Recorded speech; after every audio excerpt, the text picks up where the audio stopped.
What's up everyone? I'm Max Dalton, and in this video I'll show you how to factory reset a JBL Flip 6 portable Bluetooth speaker.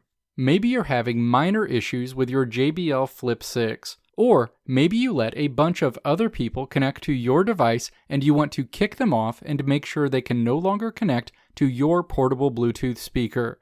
In either case, resetting your JBL Flip 6 to its default factory settings is the best place to start.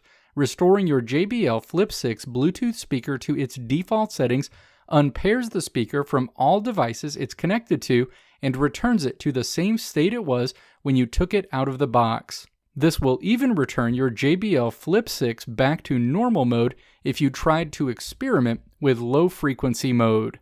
Now let's walk through the steps to factory reset your JBL Flip 6 portable Bluetooth speaker and return the speaker to its default factory settings.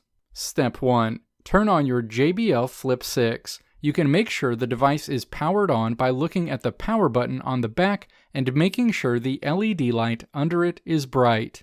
Step 2. Hold down both the play and volume up buttons for roughly 5 seconds, at which time the speaker should power down by itself. When the speaker powers down, you'll hear the following sound. After the JBL Flip 6 shuts down, its default factory settings will be restored. Step 3. Press the power button again to turn the JBL Flip 6 back on. When the portable Bluetooth speaker powers on, it will instantly be in discovery mode and must be paired with another device before you can use it again.